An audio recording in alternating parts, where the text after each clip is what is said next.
Hello, everybody. I'm Alan. I hold shift And Donofrio. I'm Andy Proper Neckrich. And I'm warming myself up. We've got ourselves a Defuse episode to go through. So let's get things started. Let's get this fuse lit. Let's talk Dallas versus Paris. That was the first game that was on our list for today. And one that, let's be candid here, Mr. Proper, I don't think we expected much out of the Paris Legion in this matchup. And while we would not be disappointed by those expectations, as the opening map was a 116, to wait for it, 0 through 2 hills. I would say one of the more convincing starts we've ever seen in the CDL on hardpoint. Although the Paris Legion would find a way to bounce back relatively nicely on the search and destroy, that was where the good news ended, it felt like. Yeah, I mean, Dallas, they come out of the gates absolutely swinging. Ramaz is one of those hard points that you could just go off the rails on at the beginning of it all, especially off of P1. It was just dominance from there on out. The final score, 250-73. Is not really much that you could slay besides the lack of slaying department. I mean, Clay went 24-9, Yeah. 24-13 for Shotzi, and then what the leading for Paris was a whopping, was it 15-23 for Zed? You had 9-20 for Dens. Just Paris just didn't seem to wake up as early as the game started today. You know, I have to go backwards a little bit because when Paris had their hot start, I was all aboard the Dens train. And I do think that Dens is a very solid AR in Call of Duty Modern Warfare. But the bigger problem here is he's getting absolutely no help. Unless Kismet pops off, there's nobody else on this team that's really doing much of anything. And it's just one of those situations that I really do feel like if this was maybe made aware earlier in the competitive season, maybe you give Phantoms a chance with the meta swap that's coming through. Obviously, if it's not a COVID world, I think you have to give Brezzy a chance because he's been doing wonders with Train Hard in the Challenger Series. But this Paris roster, I just don't really believe in anyone outside of Dens and Kismet at the moment. We've seen too much hit or miss, mostly miss lately out of this Paris squad, really with the exception of what was a tight 3-0 versus LAG last week. I believe they do have a rematch with them tomorrow, but this is just a squad that has completely let me down over the last couple of weeks. Yeah, I was on that Kismet high train for quite some time. You remember I at the beginning of know the you were. entire. Yeah, we talked about this. What do you mean the Kismet high train? You were the one Yeah. that originally got me sold I that it. told you. I Yeah. picked him up on my fantasy team week 1. I knew it. I knew that he was going to be And a they special looked player. great on that launch weekend. They looked fantastic. And we were just like, oh, wow, they're here to upset. And then, many more weeks happened. We went to the online scene. And I think, what are they now, like 1-10 through all matches now online? So, I mean, it's just, it's not getting any better for Paris as a whole. And maybe you can think that this might be the time tomorrow that they could show up and maybe pop off versus OPTIC LA. But it's not necessarily the case. I feel like it's a little bit too late. They got to be looking towards champs. Some drastic changes need to happen. It's not like they're going to be making any roster moves. I mean, they can't pick anybody up now. The rosters are locked, but it's not like they're going to be bringing up anybody off the bench. This is the 5 that they have to work with. On the other side, though, for the Dallas Empire, I think everyone was looking at this team with the new meta saying these guys are going to be incredible. And to be fair, they were playing a pretty soft opponent in the Paris Legion, but they did look incredible. Huke in specific today had an incredible performance. So as we talk or chalk both of these teams, do you think the Dallas Empire is worth the talk? And on the other side, do you think the Paris Legion have completely chalked this season? I think the Paris Legion have completely chalked this season. I mean, like they're down there with the likes of Seattle Surge are down there in that same conversation. Toronto Ultra not necessarily anymore after their previous weeks and their outings have been looking stronger. I would probably put Gorillas down there. They're 100% chalk. They are down there. But I mean, I think that Dallas Empire, they're not going anywhere. They're definitely still a top 3 team. Yeah, it's just one of those things that for Dallas Empire, top 3 teams not going to be good enough. You've seen it kind of all year long with little passive tweets because they started with a very difficult opening launch week and they're missing out on 10 to 20 points that they feel like they should have, or maybe should have had a better chance at being able to earn. And now all of a sudden they do find themselves as a top 3. That's not good enough. You know that Clayster wants to go back and find a way to win a championship again. You know that Shotzi and Illy have the potential as rookies to potentially be some of the best in the league. And Huke has been cracked out for the last handful of years and is still searching for his first major championship. And, well, Crib 6 is Crib 6. We already know the story when it comes down to that. Top 3 is not going to be good enough for these guys. So I'm going to put you on the spot one more time. Do you think that this Dallas Empire team is worth the talk of being a champion this year? Honestly, with their previous outings versus a lot of different other teams, I'm gonna go ahead and say no. Straight up. I mean, I still don't see them. Still don't see them beating Florida, but at the same point in time, I honestly have a lot more information that I got to gather from them seeing against New York tomorrow. If New York comes out and they bring it all the way to 5, then I'll go ahead and cement that as a hard no. I'm gonna take the other side here. I think that this Dallas team absolutely could win a championship. I mean, yeah, you lost the game 5 versus the Atlanta phase. That was in a previous meta. You also lost map 4 versus the Florida Mutineers in what was a very tight series, with the exception of the Search and Destroy. My whole thing here is just for the Dallas Empire. If they can get their map mode specialties, I don't think there's a team out there that could beat them when it comes down to their best maps and their best modes. Their Hackney Yard Hardpoint, absolutely incredible. Their Gunrunner Search and Destroy, absolutely incredible. Although we didn't really see that today, so I guess that's not the best example in the world. But then on top of that, they've also looked really, really good throughout all the domination maps, including apparently Gunrunner today, where they found the 160 to 148. So I think that with a little bit more time underneath their belts, especially as we look forward to that Toronto Ultra home series, where we've got the 5 best teams really in the league playing up against each other. That's going to be a really good test for this Dallas Empire squad. And then beyond that, you still got Florida, you still have New York to potentially play up against. Obviously, you've got New York tomorrow. So I think that with a good performance versus New York team that's still looking strong, but I would still say is on the outside of the top 3, that's going to be a pretty good indicator of if this Dallas team can run the distance. I've got absolutely that this Dallas team is worth the talk moving on. But let's take a look at Seattle versus London, because this series came with obviously a lot of controversy, as Seattle was cut a little bit short from potentially finding themselves a reverse sweep. But I will say in my predictions video about this matchup, Seattle, you cannot lose the first 2 maps. Yes, London, not good at domination whatsoever, but the ability for Seattle to win a second hard point and then get a Search and Destroy, I felt like was going to be a little bit more of a stretch of the imagination. And London on their Search and Destroy for Arcloth Peak, I think really kind of emphasized that this London Royal Ravens squad is fully locked and loaded when it comes to Search and Destroy. Yeah, they had a little bit of a mixed past on their previous weekend, but the improvements have been noted without a doubt. Yeah, I mean, yeah, you said it wonderfully. They have definitely been noted. I mean, you come inside that Search and Destroy if you're London, and you're able to show what you got. Going in towards that Arkloff Peak, they have looked absolutely amazing. I mean, they've won that map mode combo 4 straight times. They beat Minnesota, they've beaten Atlanta on Arkloff Peak now, and I think when you have those on the notches of the belt, I think you got a lot of good strengths. I mean, you're trading defense for defense. Sure, that's how Arkloff Peak typically goes, but it's how they were able to play the patience game and being able to definitively push over towards that A site, which is what truly won me over by being patiently with which is, I guess you could call the duo of Zero and Scraps at that point, just being patient on that rock inside the trench and then recognizing their opportunity to press on forward. I mean, when you got the best sniper in the league looking over your shoulders from that broken window, yeah, absolutely. I would love to see more of that on a multitude of other maps. It's there on Arkloff Peak, but against a tougher of opponent, that's where things could definitely be stamped in place. Yeah, I think that we did see on the other side, though, that the Seattle team is showing improvement. Again, I feel like against London, this is a matchup that should have been close. I think that, again, if Seattle could have taken one of the first 2 maps, yeah, they could have won this matchup depending on what the rest of the maps and modes were going to look like for the entirety of the series past the domination, because London has been an absolutely atrocious domination team, now essentially losing in their last 3 weekends, including this game today. They've lost everything but a single map versus the Paris Legion, who are also not the greatest domination team in the league at the moment. So this was a matchup that I thought that Seattle absolutely could have potentially walked away with, given they took one of the first 2 maps. But coming on into Zero Cave, which is one of London's best maps, and getting smoked, and then obviously on the Arklov Peak, again, another map mode combination where London's extremely strong at, getting absolutely smoked. The hopes, even though there was the unfortunate disconnect, were still minimal. I just don't think that Seattle has the presence in the league right now to get a reverse sweep versus a team like the London Royal Ravens. Although the hard point was relatively close, at certain moments until there was the lag out or internet disconnection, whatever it happened to be, I just don't think that there would have been enough favor for Seattle to fully bring this series back. But it doesn't come without consideration that this, even the London players were saying that they won 2-1 in this series. Octane, it was not a guy to hold restraint when it comes down to things, when it happens to referee and league decisions. What was kind of your take on the frustration that came through? I mean, from a player standpoint, I think it's totally justified. But I mean, also in the integrity of where we currently are in the game, I mean, this kind of stuff happens. It's going to happen, right? I mean, like Discord was down for God knows how long. Yeah, My about an hour and a internet half. dropped. My Yeah. internet dropped during all of that too. There were tons of different servers for a lot of different games. We're in an online world right now, and servers are going to get overrun, and it's definitely going to happen. There's going to be online maintenance, whether you know about it, where you get the email, whether you check your mail, and it's in there some point in time.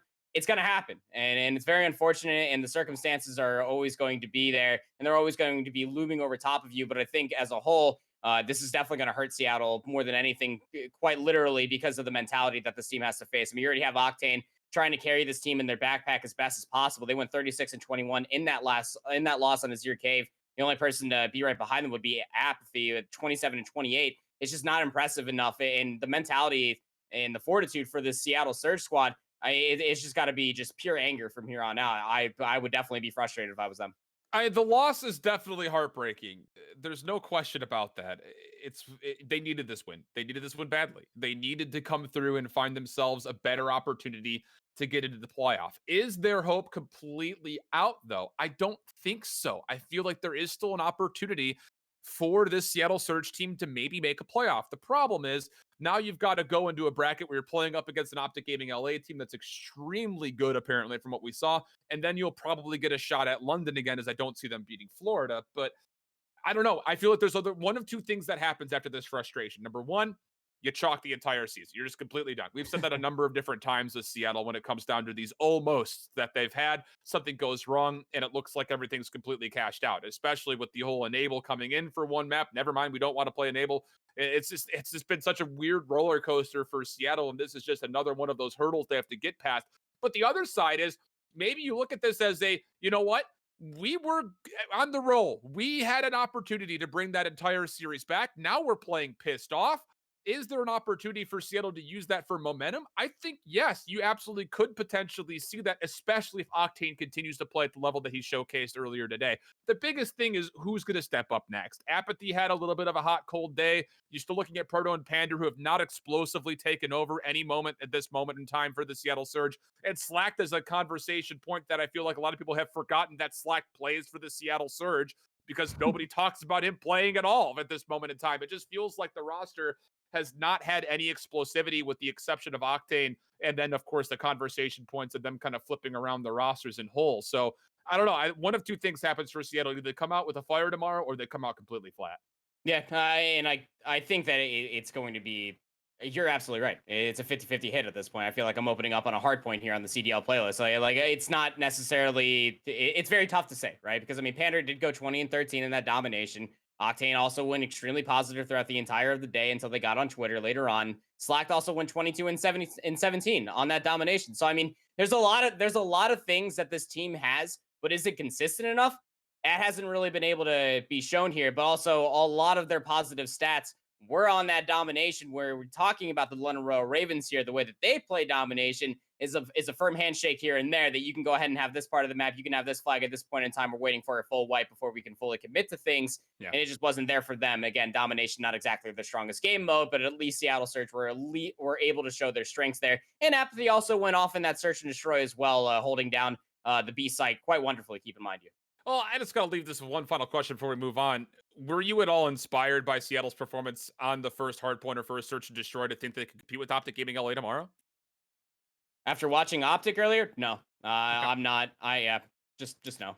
All right, fair enough. We'll take a look to see how that matchup goes through. We'll talk about it, I'm sure, at a later point. But for the other Los Angeles team, as they have come up versus the New York Subliners, we were kind of curious. Which LAG would we get? Would we get the hot and furious one that we saw a couple of weeks ago? Or would we see the one that came out just a touch flat last weekend? We got our answer pretty quickly as the New York Subliners were able to dominate the Gunrunner hardpoint, take a pretty handed win on the Petro Search, and then didn't give any room for LAG to move on the Hackney Yard Dom. The big thing here that I felt about this series is, if you're LAG, did you do your map mode combo homework? Because how are you going to let the New York Subliners play on Hackney Yard Domination, a map that they played exclusively the last weekend? They only lost it one time, and it was a tight loss that they faced versus the Minnesota Rocker. This feels like a big mistake for LAG. And, well, questions about the New York Subliners on the opposite side of that coin, I feel like have mostly been answered as they looked really clean in all three maps. I mean, there's got to be something that's going on in the back of the house for the Gorillas, because I mean, like those thoughts and going to all these maps on these game modes, it's just very, very weird. Gunrunner hardpoint for 10-5 for New York, walking in here now 11-5. Whether or not Gorillas are pulling the Atlanta phase round, they're just like, well, we got champs on the horizon. Let's go ahead and practice maps here on broadcast and see where we might be able to fare. Not necessarily sure that that's going to be the case, but I mean, for the Gorillas, again, I feel like every single time that I'm on the Defuse, and I'm talking about the Gorillas, there's one word that comes to mind for me, Shift. You know what that word is? That word is inconsistency. Mm. I mean, it's something. It could be sense. Mr. J Pistachio says in the back of my mind, and I do think about sense quite often throughout my day. But at the same point in time, you don't have Saints going off. A study in Lando actually brought this up wonderfully during the broadcast. You have Saints in a pop off role.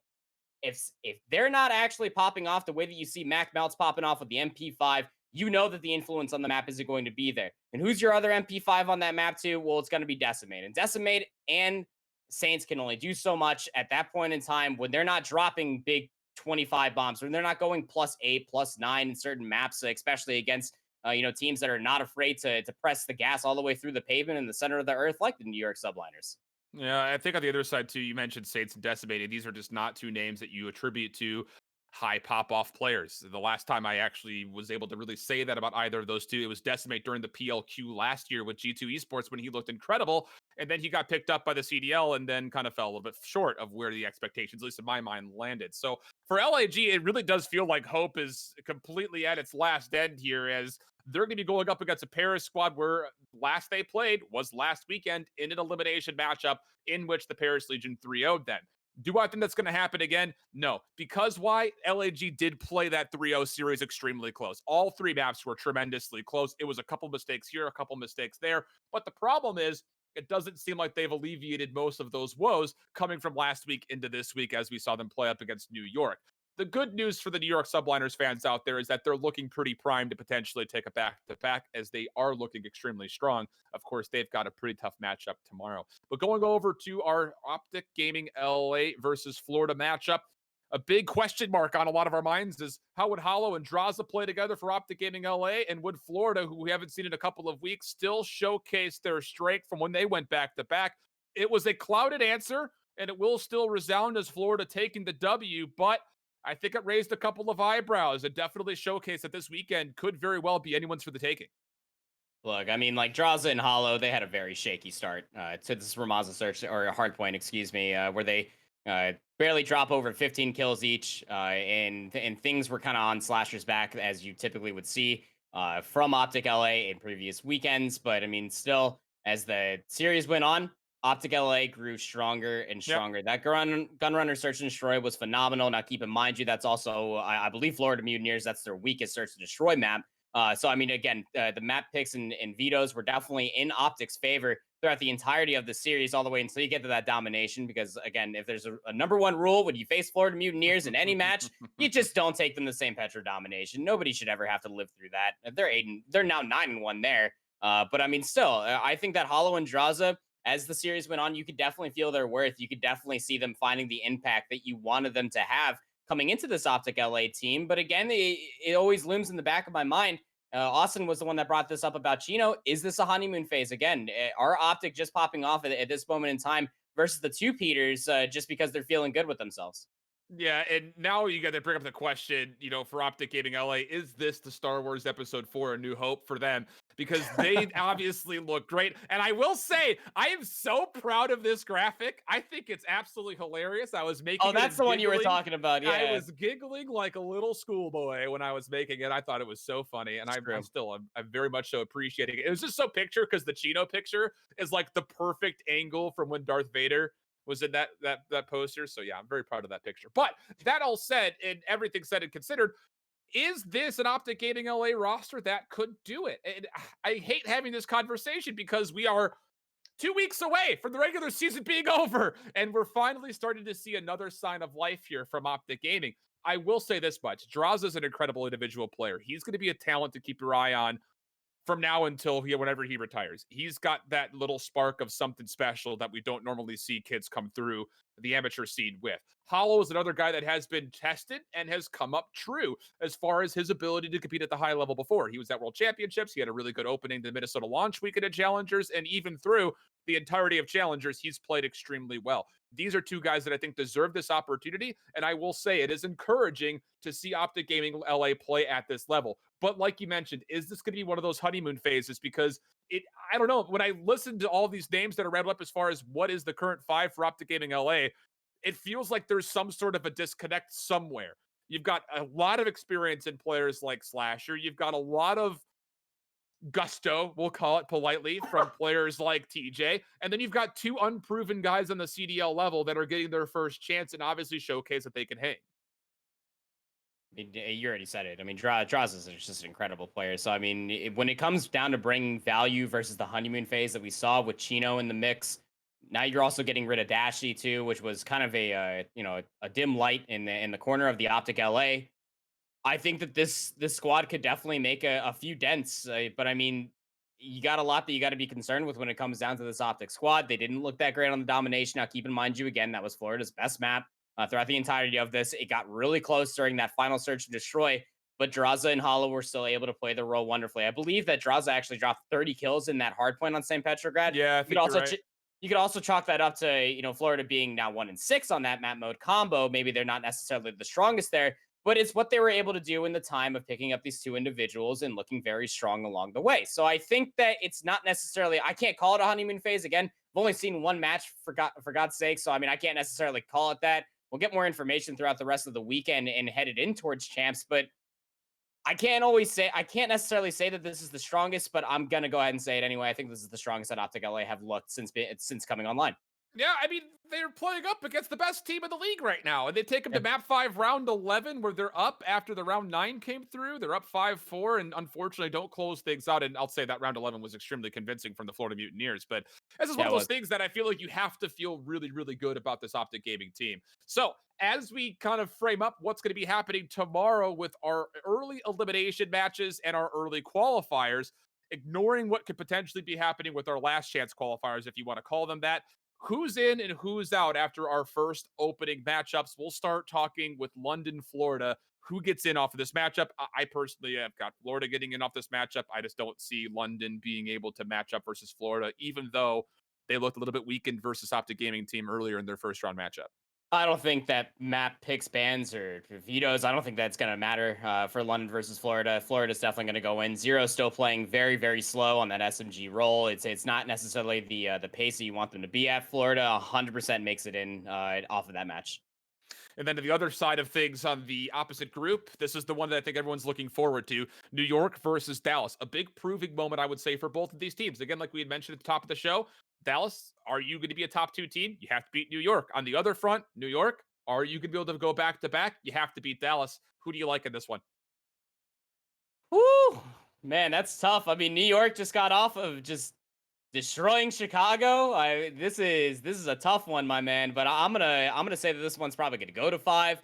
But I actually got New York taking this personally. I think that they're well more explosive. I hear our producer, Mr. J Pistachio, just grunting in my ear as he is an intern for Envy now. But still, it's just one of those things that when it comes down to New York, they're on a big incline, and coming off of that home series victory, they have been able to showcase what they're learning. They're able to showcase their talents and their abilities. I definitely have New York taking this. It's going to be close, and if it's not close, again, mark my words, you can go ahead and flame me tomorrow night with Austin. Well, here's what I'll say. This is going to be another matchup where I think we're going to see another Hackney Yard domination. Obviously, New York likes the map. They hard veto Petro. And the other front, Dallas. Yes, they looked good today on the Gunrunner, but they're 11-3 on Hackney Yard Dom. So I think it comes down to who wins map number 3, because I think both teams have their strengths and weaknesses when it comes to search. Obviously, That's more fair. strengths for Dallas than weaknesses, but the same can be said depending on the map when it comes down to the hard points in specific. So I think this is 100% decided by whatever map 3 is, and then if it's a map 4 hard point pick for New York, maybe it goes map 5. Otherwise, if it's a map 4 hard point pick for Dallas, I think this one gets over in 4. I've got this one going Dallas's way, one way or other. So, yeah, out of our qualifiers, let's talk elimination matchups. Seattle versus Optic Gaming LA for our first elim matchup. Who is going home?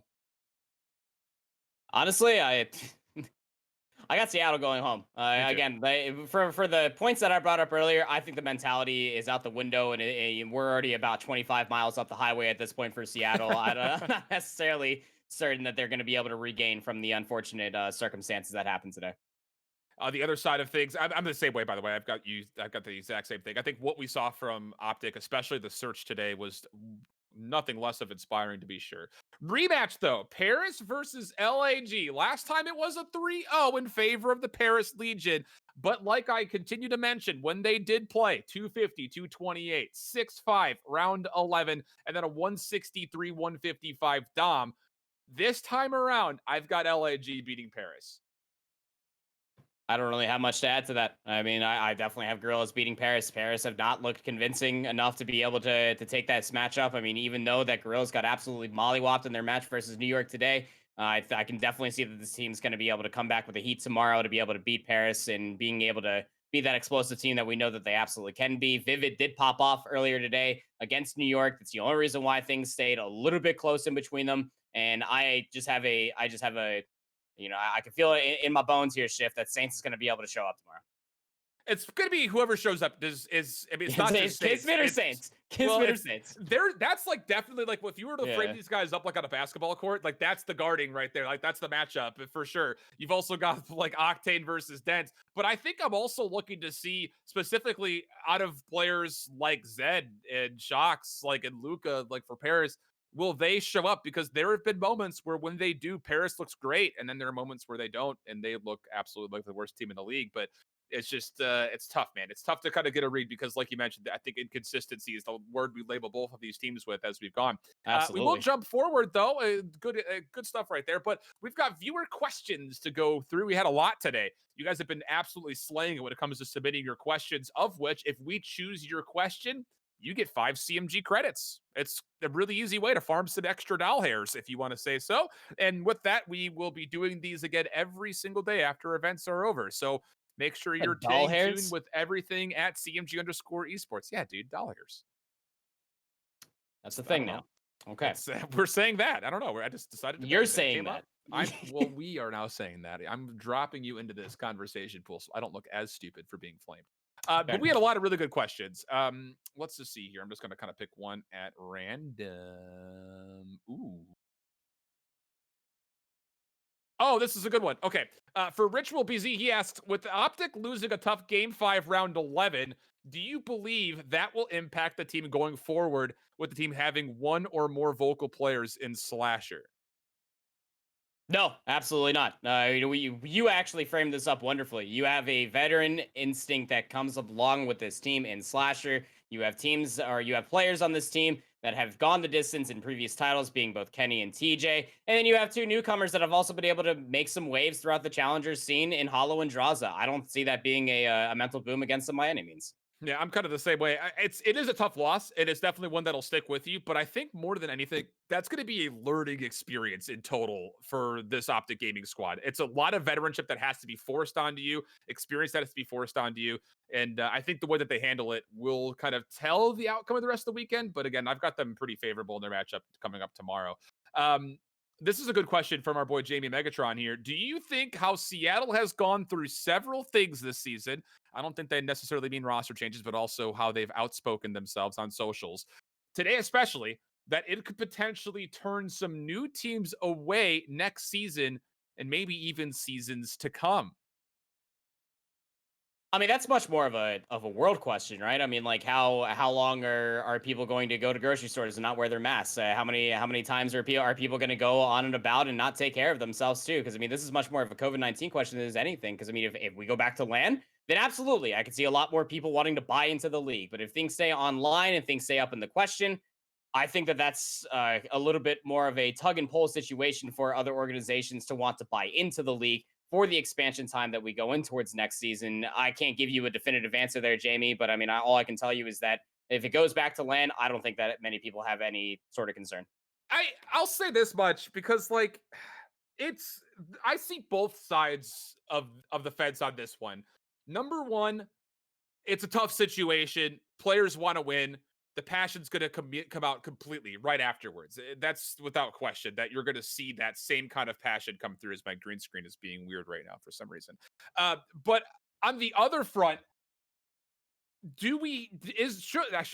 should there be a higher level of expectation of how player conduct should look on social media? I think yes.